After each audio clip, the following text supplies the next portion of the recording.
Sinar matahari pagi begitu hangat mengenai punggung. Aku duduk dengan pandangan lurus ke depan, menyaksikan kebahagiaan buah hatiku yang tengah tertawa senang bersama calon suamiku. Adi membawa Safa mendekati air mancur, menyimpan tubuh buah hatiku di pangkuannya. Sesekali Adi mencipratkan air ke wajah Safa, membuat gadis kecil itu tertawa seketika. Tawa mereka begitu lepas. Bahagia anakku bukanlah sandiwara yang dibuat-buat.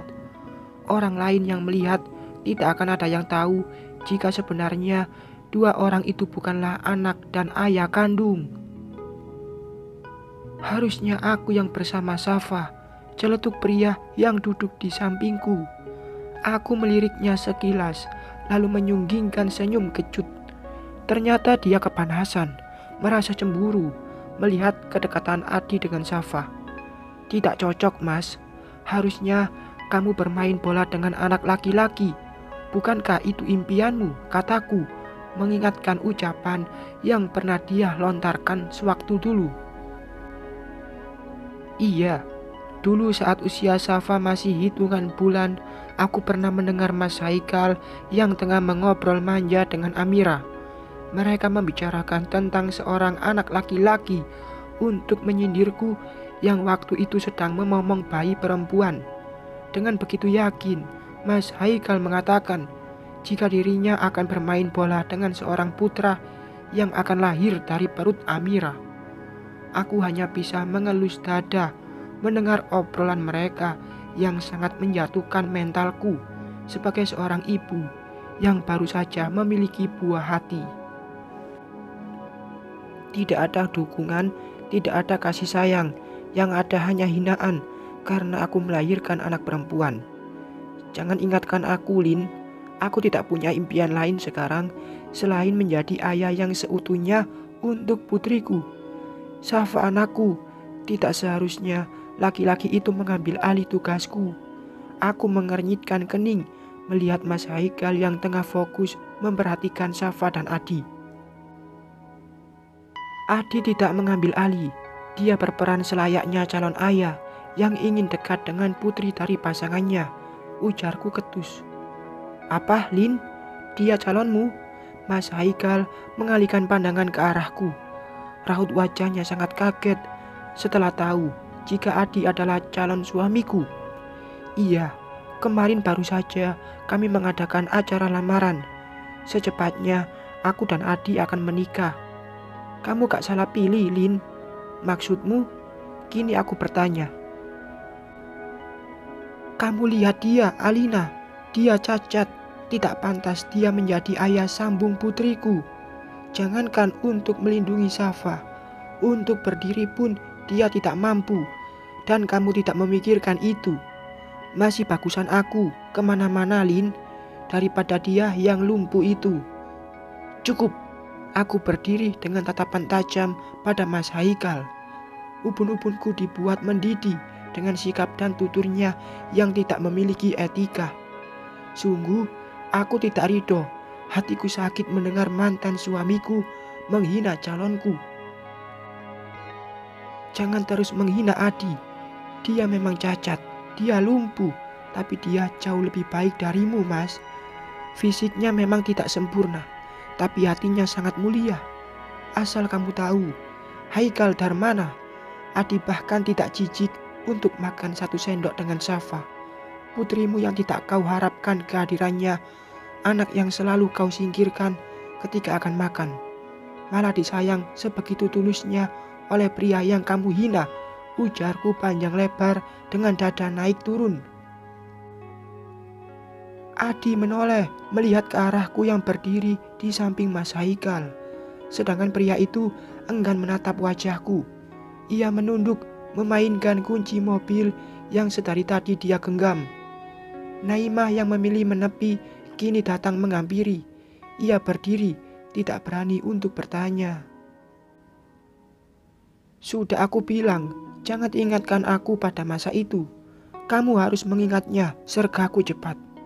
Kamu harus mengingat kejadian di mana kamu sangat merendahkan aku dan anakku, di mana kamu teramat sombong dengan membanggakan dirimu yang katanya sudah berhasil menikah dengan wanita kaya raya, membuangku seperti batu. Dan lihatlah sekarang, Mas, Tuhan bahkan membalikkan keadaan dengan sangat cepat, meruntuhkan kesombonganmu dengan kenyataan bahwa wanita yang kamu hina jauh lebih memiliki segalanya dari wanita yang kamu banggakan. Diam! Aku memejamkan mata saat Mas Haikal membentakku seraya berdiri. Naimah bahkan sampai berjingkat kaget di belakang kursi yang ada di antara kami. Semuanya berasal darimu, Alina. Kamu yang salah di sini. Kamu yang tidak jujur mengenai asal-usulmu. Jika saja waktu itu kamu mengatakan siapa orang tuamu sebenarnya, tidak akan ada pengkhianatan di antara kita. Tidak akan aku menikah lagi dengan Amira. Karena aku anak orang kaya, begitu, ujarku dengan cepat. Mas Haikal bergeming, namun mata tajamnya sama sekali tidak beralih dariku. Harus kamu ingat-ingat lagi, Mas. Aku sebelum menikah denganmu sudah mengatakan jika hubungan kita tidak mendapat restu dari orang tuaku. Apa yang kamu lakukan pada saat itu? Aku mundur satu langkah, bersidekap dada dengan terus melihat ke arahnya. Mas Haikal tidak menjawab. Dia membuang pandangan ke arah lain, seraya mengusap wajah, sedangkan tangan satunya lagi berada di pinggang. Kenapa, Mas? Kamu lupa? Ujarku kembali berujar. Aku pun mengingatkannya kembali pada kisah itu. Suatu kisah di mana dengan begitu hebatnya seorang Haikal meyakinkan aku untuk tidak masalah menikah tanpa restu. Kami yang jalanin, kami yang merasakan. Katanya dia bahkan enggan menemui kedua orang tuaku untuk meyakinkan diri jika dia pantas untuk menjadi suamiku.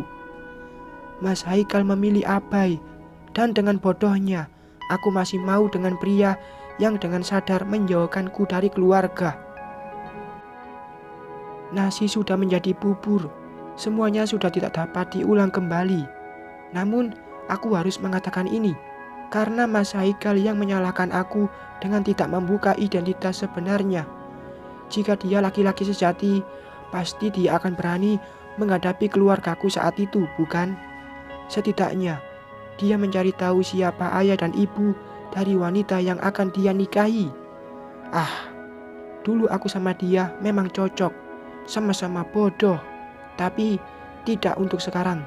Aku bahkan sudah bisa melawan dia yang arogan. Aku tidak setuju kamu menikah dengannya, Lin. Dia akan merebut Safa dariku, ucap Mas Haikal, lalu kembali duduk dengan menjambak rambutnya. Aku menyeringai. Aku tidak akan meminta izinmu untuk menikah, Mas. Kamu pun tidak punya hak untuk melarangku menikah dengan siapapun. Safa anakmu, Safa darah dagingmu. Tapi sikap dan perlakuanmu yang membuat Safa lebih nyaman bersama orang lain ketimbang dengan bapaknya sendiri. Saranku, introspeksi diri. Paham? Ujarku kemudian, berlalu meninggalkan pria itu seorang diri. Aku berjalan cepat untuk bisa menghampiri Adi dan Safa.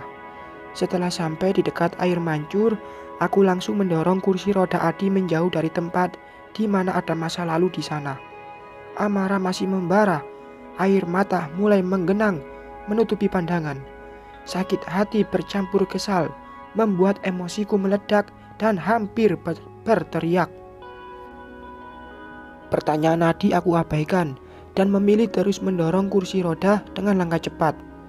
Tidak aku hiraukan Naimah yang berjalan kepayahan mengimbangi langkahku yang lebar. Al, berhenti, Al. Aku menulikan telinga mengabaikan tita Adi. Alina, berhenti, ujar Adi lagi sedikit meninggikan suara. Aku berhenti di dekat mobil Adi, memanggil supir pribadinya, meminta tolong untuk membantu Adi masuk ke dalam mobil. Al, ada apa? Apa yang dikatakan mantan suamimu tadi? Tanya Adi lagi saat aku membenarkan kakinya. Aku masih mengabaikan pertanyaan Adi, malah memilih menghampiri Naimah lalu menyuruh wanita itu untuk membeli es krim. Setelah Naimah kembali, aku menyuruh dia untuk masuk ke dalam mobil dan duduk di depan bersama Safa. Sedangkan aku akan duduk di belakang bersama Adi yang masih menunggu bibir ini berucap. Mobil mulai melaju, meninggalkan area taman. Seketika itu, air mataku langsung tumpah dengan kedua tangan menutup wajah. Kesalku, amarahku, sakit hatiku, ku keluarkan lewat air mata. Menangislah, tutur Adi, seraya menarikku ke dalam dekapannya. Tidak ada pertanyaan yang Adi lontarkan padaku. Dia diam dengan mengelus rambut yang terurai, menutupi sebagian wajah. Aku abaikan Safa. Tidak peduli juga didengar supir dan Naimah. Hinaan dari Mas Haikal masih sangat terdengar jelas di telinga. Dia merendahkan calon suamiku hanya karena fisiknya yang bermasalah. Mobil sudah berhenti di depan rumah. Adi menyuruh supir dan Naimah untuk turun membawa Safa. Tinggallah aku dan Adi berdua di dalam mobil. Mau cerita sekarang? Tanya Adi. Setelah beberapa saat diam, aku mengangkat kepala dari pelukan Adi, mengusap wajah dengan tisu. Apa yang terjadi tadi di taman? Aku lihat kamu cekcok dengan mantanmu, ujar Adi lagi menatapku lekat. Iya, kenapa? Dia menginginkan Safa lagi. Aku menggeleng cepat. Dia menghinamu, mengatakan kamu tidak pantas untukku dan dialah yang lebih baik darimu. Kamu marah? Iyalah, aku marah, Di. Mana mungkin aku diam saja saat calon suamiku dihina olehnya. Adi mengambil tanganku, digenggamnya dengan begitu lembut. Dia menarik napas dalam, lalu mengembuskannya perlahan sebelum berucap. Seharusnya kamu tidak marah, Al. Apa yang dia katakan memang benar. Aku lumpuh, aku tidak bisa berjalan. Dia bukan menghina, tapi mengatakan yang sesungguhnya.